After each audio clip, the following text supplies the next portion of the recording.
বর্ধমানে একটা অভিজাত আবাসন বা টাউনশিপ বলতেই পারি আমরা, সেই টাউনশিপ থেকে এক জঙ্গিকে ধরা হয়েছে।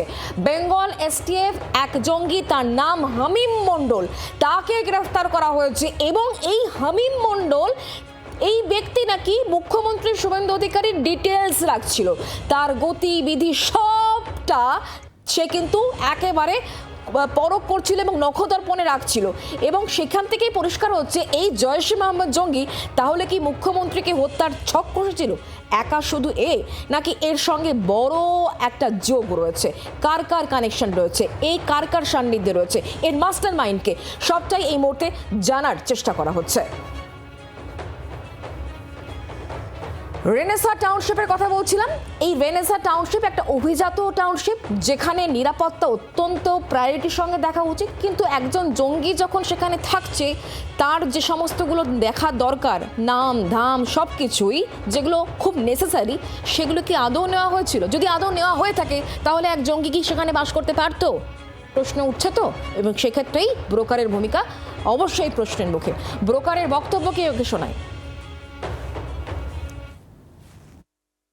আপনি তো ভাড়া দেখে দিয়েছিলেন। ভাড়াটা আমি দেখে দিয়েছিলাম। আপনার কাছে ওই মঈনুদ্দিন বাবুর ভাইয়ের সাথে পরিচয় ছিল? উনিও রেনেসা থেকে। ওই মঈনুদ্দিন ভাই কি বাপন নাম? ও রেনেসা কোথায় থাকেন? টিউলিপ করে। উনি বললো আমরা দাদাতে চিপ করবে, মেয়েকে ভর্তি করেছি, গ্রামের প্রপার্টি নিয়ে এখানে দেখভাল করতে সুবিধা হবে, সেই জন্য ভাড়া। কোথায় গ্রামে, কোথায় বাড়ি ছিল? কুসুমগ্রাম। এখানে ওনার ছেলেটা থাকতেন না, মেয়ে বিশেষ আর উনি কোন মাস থেকে ভাড়া আছেন? মাস তিনেক হবে অ্যাপ্রক্স সময়। মানে ভোটের পর? না, ভোটের আগে বলে এসেছিলাম। রেন্ট এই বিএসকেগুলো 11 থেকে 12 হাজার টাকার মধ্যে রেন্ট। এই অভিজাত টাউনশিপের কথা যখন বলছি তখন টপ প্রায়োরিটি অবশ্যই সিকিউরিটি। সেই জায়গায় যে ফাঁক ফোকর ছিল এটা একেবারেই পরিষ্কার। আর এই জায়গাটা নিয়ে প্রশ্ন তুলছেন এলাকার অন্যান্য স্থানীয় মানুষজন, যারা এই অভিজাত আবাসনে থাকেন না ঠিকই, তাদের বক্তব্য শোনাবো। কি বলছেন সামগ্রিকভাবে সিকিউরিটি নিয়ে, শোনা। এখানে যে বাড়িটা কি রেন্টটা থাকতো? আমি তো এটাই শুনলাম, রেন্টে আছে, রেন্টে থাকতো। যে মালিকটার নাম কি? আমি জানি না, ওসব কিছু জানি না। এটা তো অ্যাকচুয়ালি আমার এখানে থাকি না, আমরা তো ওদিকে থাকি। আমরা এটা খবর শুনে এখানে এসেছি। আমরা সব থেকে বেশি ভয় যে বিভিন্ন ধরনের ভাড়াটিয়া আছে, আমরা রীতিমতো সাচিকে চাপও দিই যে আমাদের ডকুমেন্টস না নিলে আপনারা উল্টোপাল্টা ভাড়া দেবেন না। যে লোকটা ভাড়া আনে, দালালি করে, তাকে টাইট করুক আগে। ও ভাড়া আনলো কেন? সাথে স্টেপ নেই। ওই দালাল যে কোনো লোককে ভাড়াতে নিয়ে আসছে, চোর ডাকাত যা পেচ্ছে ওদের নিজেদের কমিশনের ব্যাপারে নিয়ে আসছে। কম পকেটে পয়সা নিল, বাস চলে গেল। বাসিন্দারা কী সফর করছে সেটা তো দালাল বুঝছে না, এটা তো সাচি কর্তৃপক্ষকে বুঝতে হবে। কতদিন ভাড়া দিন ওরা? ভোটের পর এসেছিলাম, ভোটের রেজাল্ট বেরোনোর পরই এসেছেন, মার্চ মাসে বা এরকম সময়। এটা কি মালিক থাকতো না সবসময় ভাড়া থাকতো? এটা সবসময় রেন্টেই আমি দেখেছি। মালিক আসতো না? সে আসতো না। না, মালিককে চিনিও না, আমি কোনোদিন দেখিনি। আর যাকে ধরেছে আজকে তাকে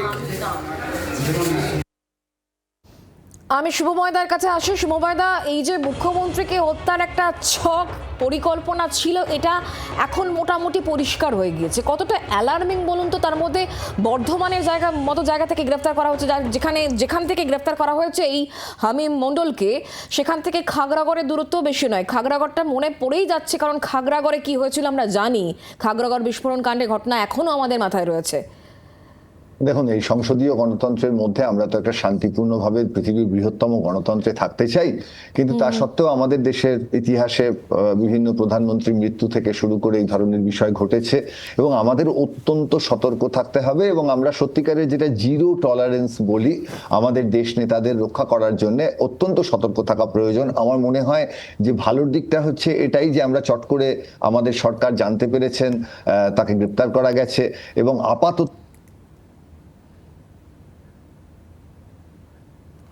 শুভময়দা, আপনার কথা আমাদের কাছে আসছে না, হয়তো অডিওর কোনো সমস্যা হচ্ছে। আমি আপনার বক্তব্য অবশ্যই শোনার চেষ্টা করব, কারণ এটা অত্যন্ত একটা সেন্সিটিভ ইস্যু, যেখানে মুখ্যমন্ত্রীকে হত্যার ছক কষা হচ্ছে এবং এই হামিম মণ্ডলকে জেরা করে একাধিক গুরুত্বপূর্ণ তথ্য এখনো পর্যন্ত সামনে আসছে। এই হামিম মণ্ডলের সঙ্গে যুক্ত আরও 4 ব্যক্তির খোঁজ ইতিমধ্যেই কিন্তু পাওয়া গিয়েছে বলেই খবর পাওয়া যাচ্ছে। এই হামিম মণ্ডল, তাকে যেখান থেকে আজকে গ্রেফতার করা হয়, এটা একটা অভিজাত আবাসন, অভিজাত টাউনশিপ, সেখান থেকে তাকে কিন্তু গ্রেফতার করা হয়েছে। তবে যে কথা শুরুতেই উল্লেখ করছিলাম যে কেন মুখ্যমন্ত্রী শুভেন্দু অধিকারী তিনি হিট লিস্টে, সম্ভাব্য কারণের মধ্যে যেমনটা রয়েছে অনুপ্রবেশ রুখতে একাধিক গুরুত্বপূর্ণ তিনি পদক্ষেপ করেছেন, সীমান্তে বিএসএফকে জমি দেওয়া হয়েছে, এছাড়াও আরও একাধিক বিষয় তো রয়েছে। আমি শুভময় দার সঙ্গে যোগাযোগ করতে পেরেছি। শুভময় দা, বলুন।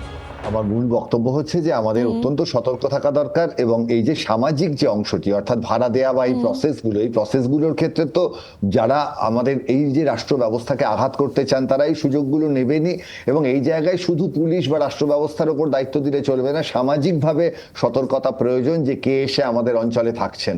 আমার মনে হয় যে একই সঙ্গে গোটা বিষয়টির মানে টাকাটাই সব নয়, টাকার লোভে যাকে তাকে আমি ভাড়া দিতে পারি না, নাগরিক সুরক্ষা বলে একটা বিষয় আছে, এবং পুলিশের সঙ্গে যোগাযোগ রাখা অত্যন্ত গুরুত্বপূর্ণ। তবে সবচেয়ে ভালো দিকটা হচ্ছে বিষয়টি খুব তাড়াতাড়ি ধরা পড়ে গেছে এবং আমাদের রাষ্ট্র এই মুহূর্তে অন্তত সুরক্ষিত আছে। বাংলার আওয়াজ, বাঙালির আবেগ, জি 24 ঘন্টা।